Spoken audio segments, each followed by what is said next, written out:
SP immediate గా ఏం చేశాడంటే అడిషనల్ ఎస్పీ రవి మనోహరాచారి ఆధ్వర్యంలో కొన్ని టీముల్ని ప్రత్యేక బృందాలని పెట్టి ఇమ్మీడియట్ గా దాని మీద వర్క్ చేయ ఉన్నారు. సో వాళ్ళు రంగంలో ఎదిగి ఇమ్మీడియట్ గా చేసినప్పుడు వీళ్ళ సిగ్నల్స్ దాని ద్వారా పలానా చోట భీమవరం దగ్గర ఉన్నారనే వార్త వచ్చింది. వీళ్ళు వెళ్ళి పట్టుకొచ్చారు, రెస్క్యూ చేశారు, కేసు పెట్టారు.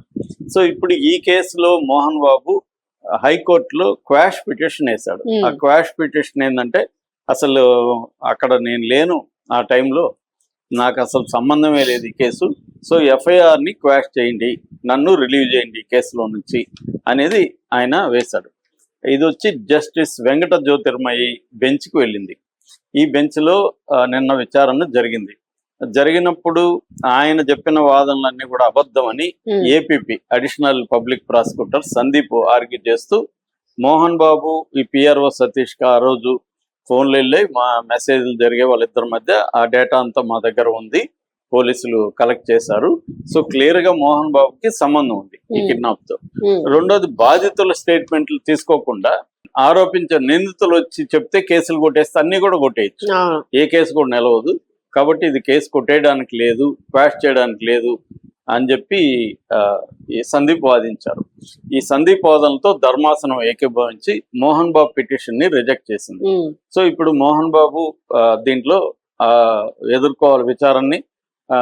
కాకపోతే మోహన్ బాబు ఉన్న ఆప్షన్ అంటే సుప్రీంకోర్టుకి వెళ్ళే అవకాశం ఉంది. జనరల్ గా ఇలాంటి కేసుల్లో సుప్రీంకోర్టు మీరు అక్కడే తేల్చుకోండి హైకోర్టులోనే అనేది చెప్పే అవకాశం ఉంది, క్వాష్ చేసే అవకాశం లేదు. ఎందుకంటే జనరల్ గా ప్రభుత్వం పెట్టిన కేసుల్ని క్వాష్ చేసుకుంటా కోర్టులు పోతే కష్టం అయిపోతుంది.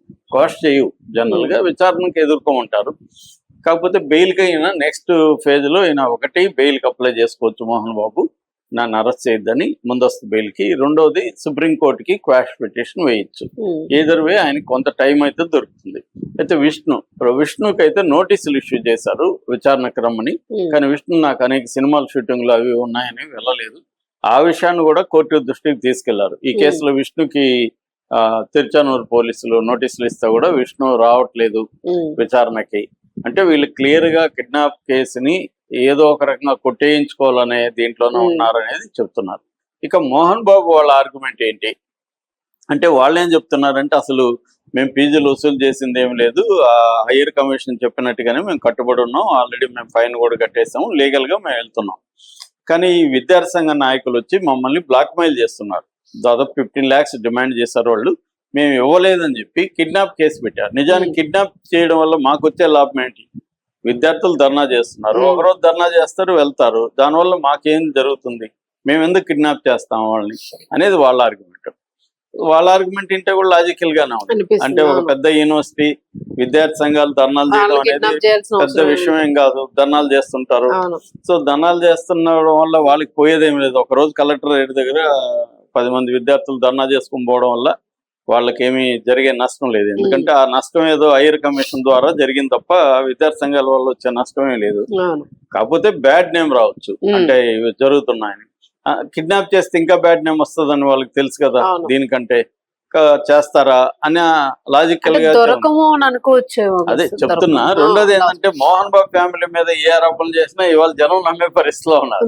ఎందుకంటే వాళ్ళకి అటువంటి ఒక బ్యాడ్ హిస్టరీ ఉన్నాయి కాబట్టి మోహన్ బాబు చేసే ఉంటారులే వీళ్ళు కిడ్నాప్ అనేది జనంలోకి వెళ్ళిపోయి కనబడుతుంది. కాబట్టి కిడ్నాప్ చేయలేదంటే నమ్మరు, కానీ కిడ్నాప్ చేశారంటే నమ్ముతారు జనం.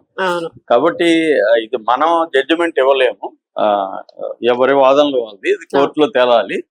ఏదేమైనా ఎస్ఎఫ్ఐ విద్యార్థులను కిడ్నాప్ చేశారు అనేది అయితే సంచలనం కలిగించింది. ఇప్పుడు మోహన్ బాబుకు మాత్రం ఇది ప్రతికూలంగా అయితే తెలుస్తుంది. కిడ్నాప్ కేసు కొంత సీరియస్ గానే ఉంటుంది. ఎందుకంటే అవతల కమ్యూనిస్ట్ పార్టీలు ఒకవేళ వాళ్ళతో ఏమన్నా రాజకీయ వెళ్ళి వీళ్ళు జనరల్ గా అవి కూడా జరుగుతుంటాయి, కోర్టు బయట సెటిల్మెంట్. అంటే వాళ్ళు ఇప్పుడు నిజంగా డబ్బులు అడుగుంటే వీళ్ళు ఇప్పుడు అయినా ఇవ్వక తప్పదు, లేదు డబ్బులు అడగకుండా కిడ్నాపే నిజమైతే కూడా ఇప్పుడు వెళ్ళి వాళ్ళతో గడ్డాలు అది పట్టుకొని బతిమాలుకొని ఎవరు బాబు ఇది అని వాళ్ళు ఇంకేమన్నా డిమాండ్స్ ఉంటే మేము మాట్లాడదామని కేసు విత్డ్రా చేసుకోండి అని చెప్పే అవకాశాలు ఉన్నాయి. అంతేగాని లీగల్ గా వెళితే మాత్రం సుప్రీంకోర్టు వరకు వెళ్ళాలి.